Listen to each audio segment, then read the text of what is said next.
जय श्री राधा। नमस्कार। मैं आपका अपना प्रिय ज्योतिर्विद प्रभात त्रिपाठी। एक अबूझ पहेली कहिए या लोगों के भ्रम की स्थिति कहिए, आज का वीडियो बड़ा महत्वपूर्ण है।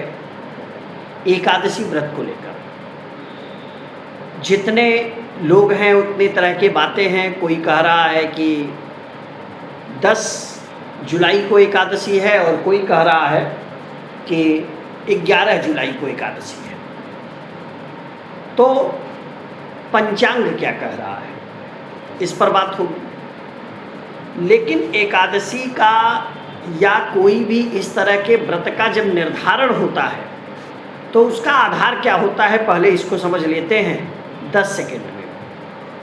हमारे धार्मिक परंपरा में 2 तरह के वर्ग होते हैं, एक स्मार्त जन होते हैं और दूसरे वैष्णव जन होते हैं। सामान्य रूप से हम बात करें तो जो स्मार्त जन होते हैं वो भगवान शंकराचार्य के अद्वैत, जो उनका एक सिद्धांत है, अद्वैत सिद्धांत, उस पर आधारित होता है, जिसमें 5 देवता, पंच देवता की पूजा का विधान है।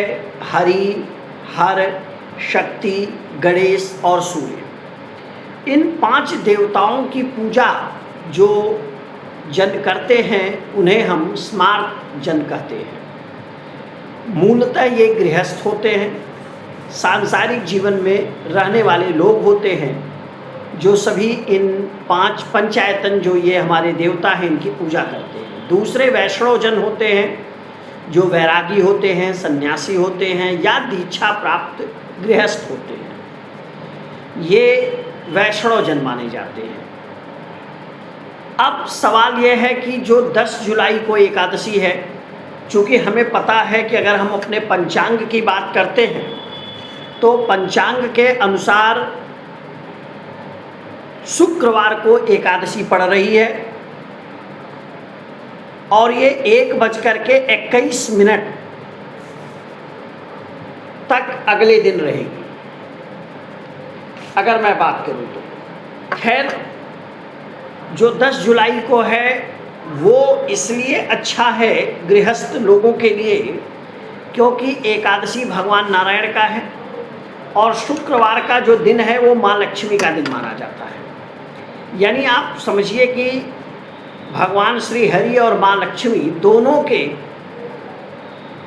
प्रार्थना, पूजा और आराधना का फल प्राप्त होने के पूरे जो है बहुत अच्छी संभावना है।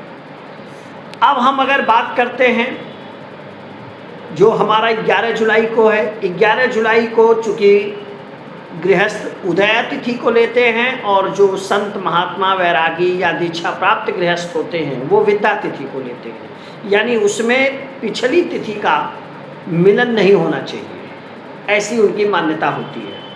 तो जो विष्णु जी या उनके अवतार होते हैं, अच्छा आपने देखा होगा जैसे मैंने पहना है तुलसी जी की माला है या वो जो तिलक लगा लेते हैं, ये लोग वैष्णव जन होते हैं। चलिए, ये तो बात हो गई कब व्रत रहना है। पारण आप एकादशी जिस दिन व्रत रहें उसके अगले दिन द्वादशी को आप पारण कर लें। तो जो गृहस्थ रहेंगे उनके लिए मैं बता दूं कि वो 11 जुलाई को, 10 जुलाई को व्रत रहें और 11 जुलाई को 9 बजे के पहले, 7 से 9 के बीच में अपना पारण कर लें, क्योंकि पारण को द्वादशी में ही करना होता है, ये नियम है। इस महत्वपूर्ण जो योगिनी एकादशी है, इसका लाभ ये है कि समस्त रोगों से मुक्ति मिलेगी, समस्त रोगों से मुक्ति मिलेगी, इस व्रत से ये लाभ है। तो आज का ये मेरा जो वीडियो है ये बड़ा महान और बहुत अच्छा वीडियो है। चीज़ों को तो जो मैं महान बात कर रहा था वो क्या है, 10 जुलाई को देव स्वरूप महान संत देवरहवा बाबा की पुण्य तिथि भी है। अब उसका भी पुण्य आपको मिल जाएगा।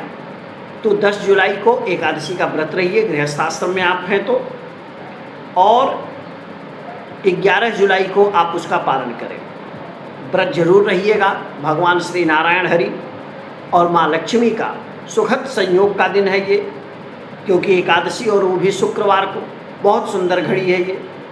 और बहुत सारे योग भी बने हुए हैं। अगर मैं योग की बात करूं तो इस दिन हमारा एकादशी के दिन जो है सुकर्मा योग हमें मिल जाएगा, तो वो योग भी अच्छा है। तो आप व्रत रहिए। बाकी आपके अंदर कोई जिज्ञासा है, कोई प्रश्न है तो आप पूछ सकते हैं। मैं आपका प्रिय ज्योतिर्विद प्रभात त्रिपाठी। जय श्री राधा।